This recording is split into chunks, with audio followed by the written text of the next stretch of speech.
Hello and welcome to episode 13 of my Journey to Glide. This has been an episode I've taken a while to publish, just because, like any good story, the main character is going to encounter a problem or a setback or an obstacle or a villain or a monster or something, and he's got to overcome that. And so that's what I have been going through. And this is part of why I wanted to share the journey, because so much of my story as a person has been that I had to have everything figured out, and if I didn't have it all figured out, I was a failure. And so any kind of error, any kind of failing, any kind of setback was just confirmation that I was a failure. And so this is why I'm documenting the journey, because I want to reframe failing as a learning process, that there is grace to cover over the failing and that you can grow from the experience. But the experience is still has its effects. So I will share the footage and narrate through it. Basically, it was a rope break and I didn't turn the correct direction, and the instructor made a comment that caused my whole body to kind of go into overwhelm, because I didn't know how bad the error I had made really was. I didn't know if we were going to actually crash into the runway. I didn't know what was going to happen. And so my body went into a fight, flight, freeze state, right? Where everything within me is concentrated on surviving. And so I'll talk through what was going on with me, and then how I've been processing it and moving it from being this event that confirms you're not meant to be gliding to an event of, okay, no, I failed, and here are the things that I didn't do well, and here's how I'm going to grow from it. Now, I'm going to focus primarily on the story aspect of it. Not so much what I did wrong or could I do better, because to me it seems like that's self-explanatory. What's more important for me is that I don't take this as a permanent failure, and this doesn't become an event that continues to be a shadow over me as a person. And I'll talk through a little bit about the bodily processes that go on, in your being, and that can make an experience like this very, very difficult. We all have experiences like this, but it's a matter of processing it and growing from it, but recognizing the effects of it and how difficult sometimes it is to engage it, and that sometimes it's not as easy as oh, here's what I did wrong and here's what I'm going to do better. Sometimes it has to be processed out of the body, because the body felt like I was really going to die or something bad was really going to happen. So I'll talk and narrate through that, and we'll go through this together. It has been difficult for me to process and post this, because every time I watch it, my body re-experiences and goes through it. And so then each time I have to reprocess it and be like, nope, I'm okay. I survived. We're okay. My instructor's okay. Still have a good relationship with the instructor. So here it goes. Okay, so what I'm going to do is I'm going to let this clip play, and you'll just experience it as I experience it. And then I'll go back and break each phase of this experience down and talk about it. Front row traffic, this is glider 321 Kilo being pushed out on the runway 28, 23 minutes front royal. Bravo Yankee, we are going to do a rope break and then a tow for the pattern. Break followed by pattern 204 Bravo Yankee. Just be advised, this, I think Cessna's remaining in the pattern, so. Roger.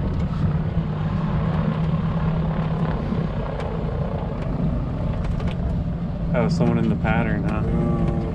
For all traffic 104, clear of 28 front row. Okay. So, yeah, I'll let you make that call whether or not we're going to do the rope break. Okay, I don't think we're going to do it then. So, let me talk to Andy. Andy, can you see, there's somebody on down, is somebody staying in the pattern? I think it's this yellow plane that just landed. It's going to take off again and stay in the pattern. Oh, he's going to take off and stay in the pattern. Well, we'll just come back. Yeah. Okay, cool. All right, connect tow rope, canopy, brakes, emergency plan. I'll be sure to announce that we're landing. Okay. Well, that's, oh, that little one, the little yellow one way in the back. Yeah. This is the jump lane here. I mean, we can just let the traffic know. Yeah, I will. I'll be very verbal about that with that guy back there. That we're going to come land. We'll push off and let them take off.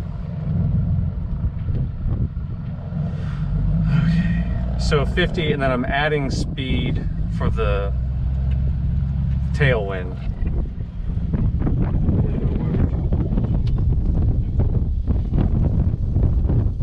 So were you saying keep the speed up on the runway or keep the speed up for landing? On the runway while you're rolling. Okay. Rolling. When you start getting down, you don't want to get down. It's airspeed over the wings when you're on the runway rolling. Okay. So taking off? Flying is fine because Okay. you've got airspeed. Airspeed is airspeed. Whether it's a headwind, tailwind, doesn't matter. You indicate airspeed, it's the same. But on the ground, it starts getting to be a problem because you're slowing. The roll is slowing down. Open. Close. Closed. The main thing is you can use the airspeed indicator on the rollout and keep yourself at like 25 knots of you need airspeed. Okay, we're good.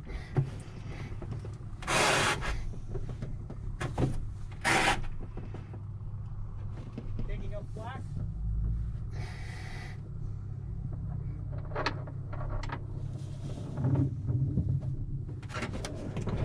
Cessna Sierra Fox, this is the glider on the runway.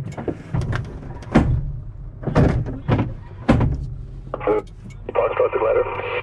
We're going to take off. We're going to simulate a rope break. We're going to release at 200 feet. Come back around, and we're going to land on runway 10. Then we will push off and let you go by. Roger that, we're with you. Okay. Roll traffic 24 Bravo Yankee, departing runway 28, glider in tow, front row. All right, wings level, fly straight.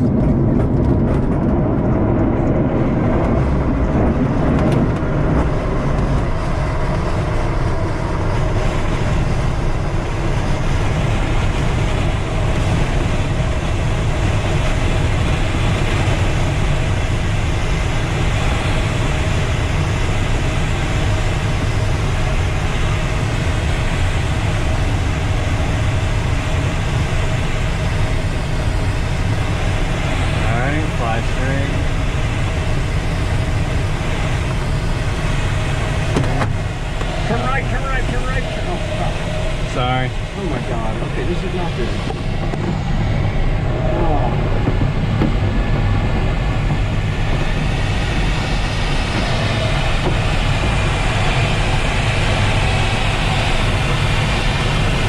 Get the boards down. We gotta do something here. Okay. Sorry, I wasn't paying attention to the airspeed. Come back to the center. You're gonna bounce. My control. Your control is your control. Okay. Just got to ease it down.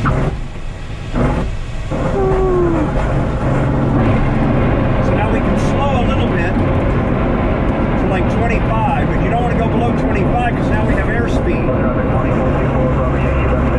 We have indicated airspeed. Now we can stop. Okay, well that one didn't work very well. No. You've got to turn into the wind. Okay. You always start by turning into the wind, and then you let your speed build to almost 80 knots. Okay, now that you've watched it and experienced it, you may need to pause it just for a second to kind of like consider what just happened.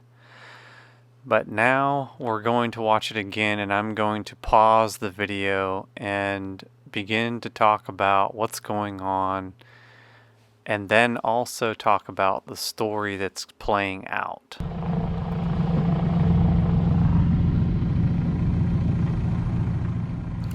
So here we are sitting at the hold short line waiting for this plane to land.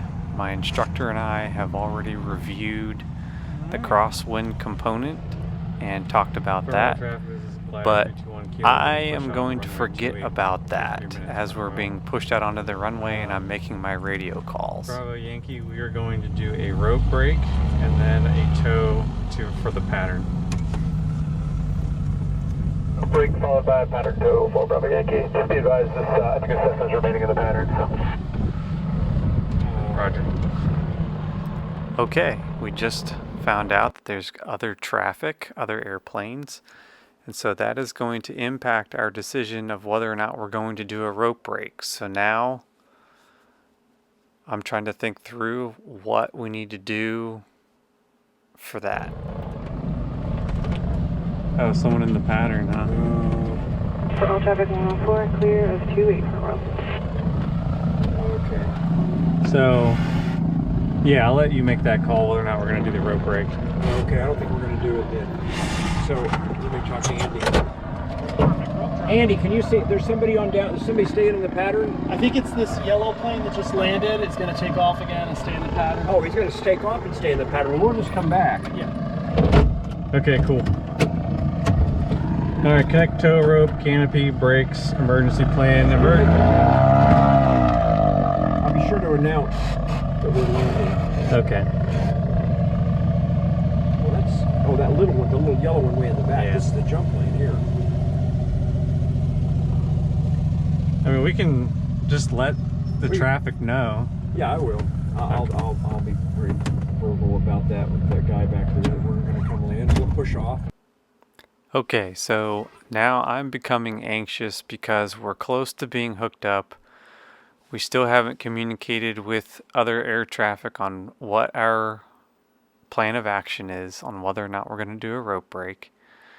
So I'm anxious about who's going to make the decision to communicate. And then there's also going to be another complication. Let them take off.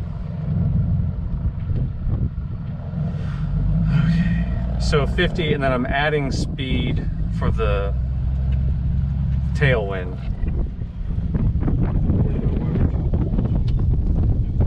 So this was a conversation my instructor and I had had before we got pushed to the hold short. We talked about the crosswind that we had coming in from the right, and we listened to the AWAS and figured out it was somewhere between like 4 to 8 knots of crosswind, and some of that crosswind is coming in at an angle, so we have a crosswind component, but we also have a headwind component. And it's important to talk about this because if we're doing a 180-degree turn back onto the runway, the wind is going to be a factor because the wind is going to blow me in a direction. So in this case, it's going to blow me to the left away from the runway when I make my turn back for the rope break. But there's also another factor, and that's that I will have a tailwind component. And with a tailwind component, there's going to be less aileron and rudder authority control when I get onto the runway. Now, I have this long pause because I'm trying to understand what he meant by I'm going to have to keep my airspeed up. I don't understand that. I'm in a glider, so once I land and I'm on the runway, how am I supposed to keep my airspeed up if I don't have an engine or a propeller? So I'm trying to figure this out, but I'm also overwhelmed by all of the other decisions that are being made as far as checklist, making sure the hookup is good, and making sure that, are we going to do the rope break? Is the other traffic been communicated with, etc.? And so all these things are kind of building, and I'm not aware of how overwhelmed and anxious I'm becoming by all the factors that I have to keep track of. And so all of this is building, and looking back on this, I should have stopped until I clearly understood what the instructor meant and how I was supposed to keep my airspeed up on the rollout after I land, so that I still have control authority to direct the aircraft while I have a tailwind. So were you saying keep the speed up on the runway or keep the speed up for landing? On the runway while you're rolling. Okay. Rolling. When you start getting down, you don't want to get down. It's airspeed over the wings when you're on the runway rolling. Okay. So taking off? Flying is fine because Okay. you've got airspeed. Airspeed is airspeed. Whether it's a headwind, tailwind, doesn't matter. You indicate airspeed, it's the same. But on the ground, it starts getting to be a problem because you're slowing. The roll is slowing down. Open. Close. The main thing is you can use the airspeed indicator on the rollout and keep yourself at like 25 knots of you need airspeed. Okay, we're good. Okay, at this point in time, we're almost ready for launch, but I'm still confused about what he meant by you need airspeed. All I know is that I need airspeed, and I need it somehow on the runway. I'm still confused about how in the wide world I'm going to do that. But at this point in time, I just push it all to the back and concentrate on, okay, I've just got to concentrate on launching and flying this thing straight and level and making the rope break. And if there's any major issues, my flight instructor will figure it out. We'll figure it out once we get onto the runway.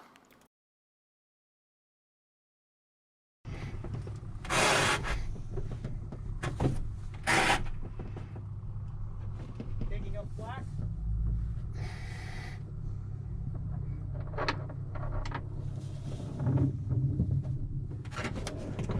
Cessna Sierra Fox, this is the glider on the runway. Foxtrot the glider. We're going to take off. We're going to simulate a rope break. We're going to release at 200 feet. Come back around, and we're going to land on runway 10. Then we will push off and let you go by. Roger that, we'll wait for you. Okay, we are now committed to the rope break. Because this was such an issue in my last instructional flight with a different instructor, I had turned right, and that was the wrong direction to turn. So I had studied that video and memorized that I needed to turn to the left based on the tailwind component, or the crosswind component. And so I'm now kind of in a state of overwhelm, and I've pushed all of the things that are nagging at the back of my mind to the back of my mind. And I'm trying to focus just on flying this and making sure I do a good job. The problem is that instinctually I turn to the left, which is the wrong direction to turn because the crosswind is coming in from the left. Okay. Royal traffic 24, Bravo Yankee, departing runway 28, glider in tow, front row. All right, wings level, fly straight.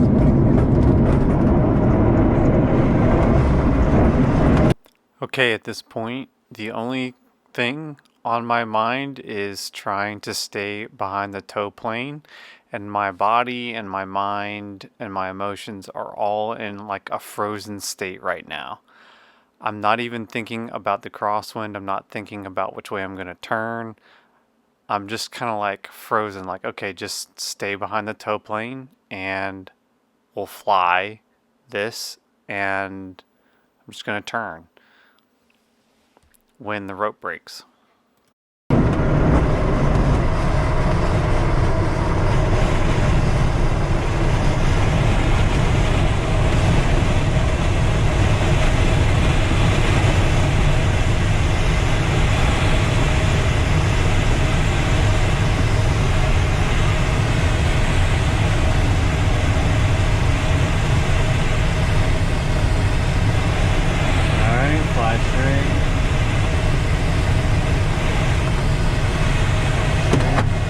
Turn right, turn right, turn right. Oh, Sorry. oh my God. Okay, this is not good.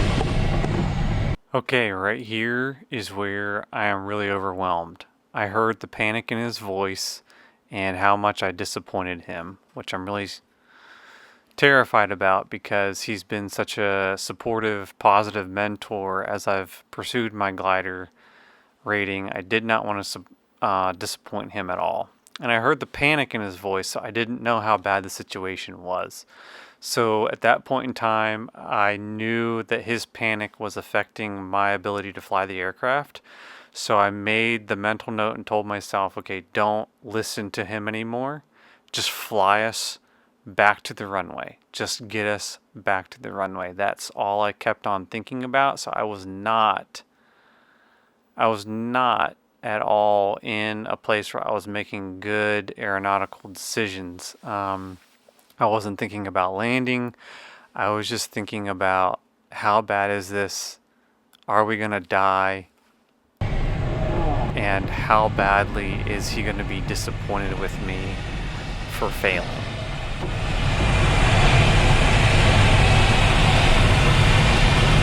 Okay, get the boards down. You gotta do something here. Okay. Sorry, I wasn't paying attention to the airspeed. Come back to the center.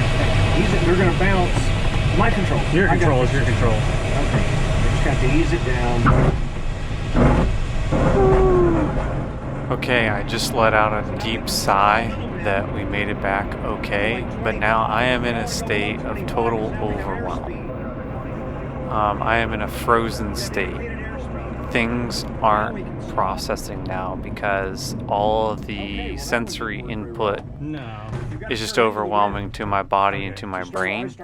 And so as a result of that, like, I'm not processing what just happened because I feel like I should have just died. Did we just die? Things feel like we just died.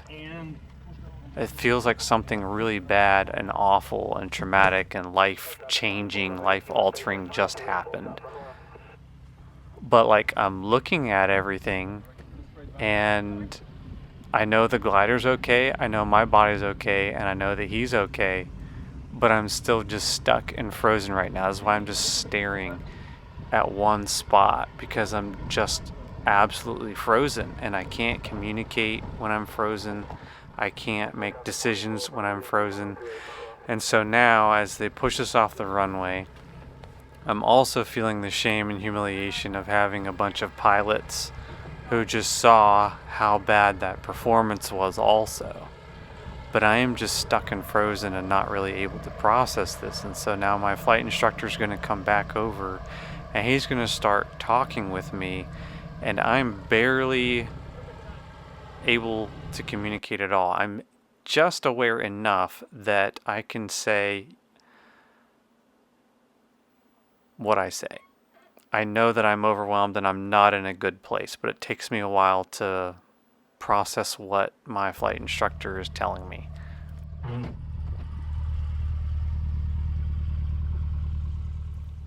So right now, I did not process much of what he said to me.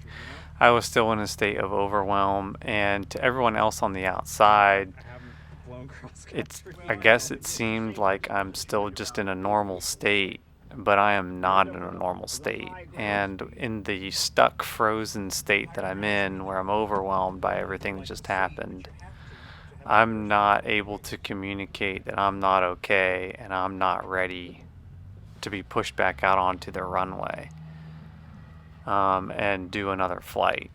So this is just a learning experience all around everywhere. I now know my limits, that when I'm being confused, when I'm not understanding my instructor somehow, I need to communicate that.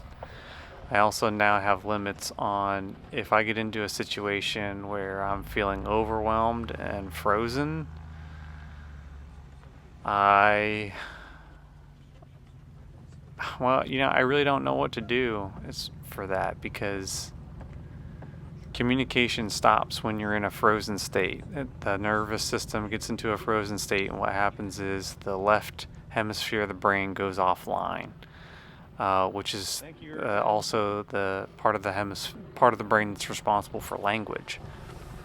So it's normal that when you're in a traumatized, frozen state, you can't communicate, you can't put into words. And so this is why it's kind of been such a long time developing and processing this clip, because, well, it was overwhelming. And for my body and my story, it was traumatic. Now I'm at a place where it's not as traumatic, and I'm able to process it more as a learning experience. It was a huge learning experience for me. But more than that, I knew that I had to overcome this, that I couldn't let this become a defining moment that triggered me into a state of fear and wanting to quit, wanting to run away and hide and just be unseen and unknown because of the shame and humiliation of failing so bad.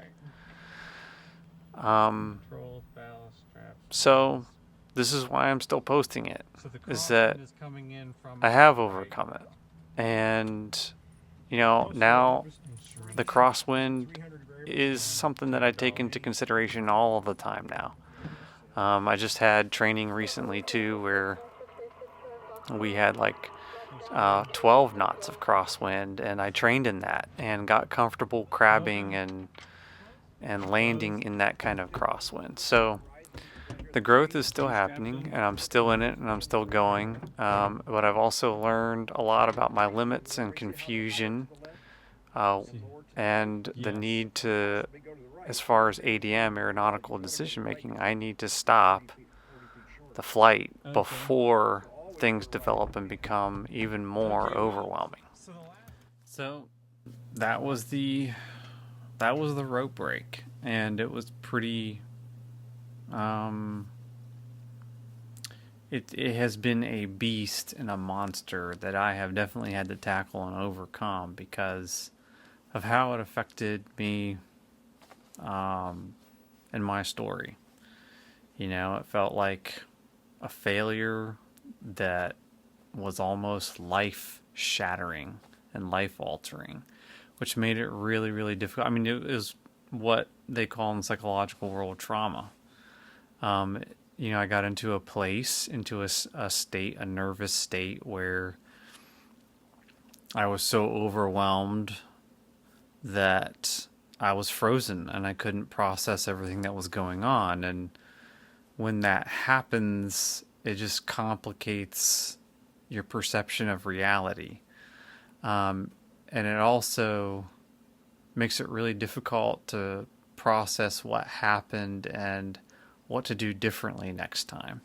And so it has to be entered with kindness and grace, and it has to be entered with people who can listen empathetically and in a way they can help defang the intense pain that failure causes, that they can normalize it, and I can say, okay, yeah, that was definitely not ideal. That was definitely not a good rope break. But it didn't lead to aircraft damaged. We did get into a very dangerous situation at the very end where my airspeed was very high and I was trying to bring the glider into the runway. I was not thinking about holding off and doing my transition and holding back pressure off to bring the airspeed down, bleed it off. I wasn't even bringing out the air brakes, the spoilers. The flight instructor ended up doing all of that. And I was trying to get it back to the center line so that we didn't hit any lights on the sides of the runway. It was intense. And in the past, I would have ran away. The shame and the humiliation of how bad that error was, I wouldn't have I wouldn't have felt like I was good enough. I would have felt like I was a failure, and it was just more confirmation that I was a failure, and so I should just quit and stop and avoid the thing that makes me feel awful. So, but I have supportive relationships, that I process this with. And then I knew I needed to get back out there and try again. And so we did. Unfortunately, I wasn't able to capture that one. But that same day, we ended up doing a second rope break, and I did it flawlessly. I turned to the right into the wind and landed with a good flare and everything. But the effects of that were still stuck in my body because from a neurological perspective, what happens is the trauma and the pain gets so the body gets so flooded with sensory input and everything that's going on, it actually can't physically get through what they call the amygdala gate. And so if it can't get through the amygdala gate, kind of like it all builds up into this big ball, and then your body has to do something with it. So it stores it. It stores it throughout the nervous system. It stores it in the back of the brain. And then it's just stuck there until you get into similar situations and it re-triggers it.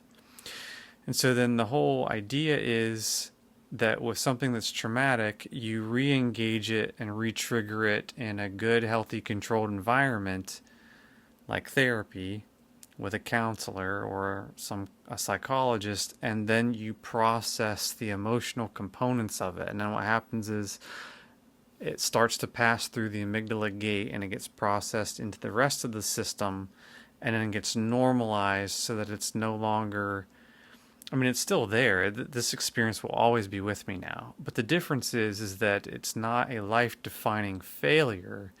It's now part of my growth process, right? So now I have new systems in place, new protocols in place that I follow. If I'm confused, when we're getting out onto the runway, if I am confused, I do not signal to the tow plane I am ready to launch until that confusion is resolved, or we abort the tow and get pushed off the runway. I've also had to deal with and work through, okay, regardless of what I feel other people are going to feel about me, I need to be able to say, no, I'm not ready to fly. And I need to be okay with disappointing other people, because that was another factor in the whole thing. No one really knew what state I was in. And I wasn't able to communicate what state I was in.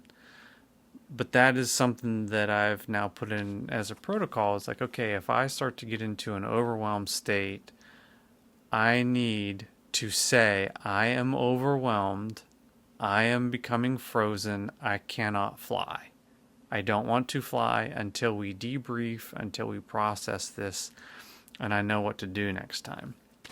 The good thing is that the way that we are designed, we do deal with trauma, and our bodies are able to cope with trauma by storing it so that we can survive. So I was able to fly for the rest of the day, but my performance degraded significantly. My landings were more difficult, although I did have a flawless rope break, which was great. I had a second follow-up flawless rope break. I'm really bummed I didn't get that on video. My camera wasn't working at that point. But regardless, it was a really good learning experience. And it's been a beast or a monster that I have had to engage with other people and overcome and conquer. Because I love flying. It's such a good feeling. And all the other pilots know what I'm talking about. It kind of becomes an addiction almost, of like, your body looks forward to that experience of being up in the air and being in control of the aircraft and directing it to go where you want to go, as well as soaring just into a thermal and going up higher than where you've released. It's like you're not supposed to do that without an engine, but you do because the thermal's rising, and it's fun and exciting, and it also makes you a really proficient and excellent pilot at controlling the aircraft because of how long the wingspan is, and you have to be coordinated and in all the flight control inputs that you do. So I still love it, and so I'm still dedicated to the vision of changing the story that I quit when I feel like I'm a failure, and when I feel like I'm not good enough, and when it doesn't feel like there's grace. And so I've learned a lot, and I've grown a lot, and that's the important part of anyone's journey. And it's an important part for my journey. So thanks for watching this episode. I hope you benefit from it. And as always, I have no clue what to say, how to end these. So keep gliding.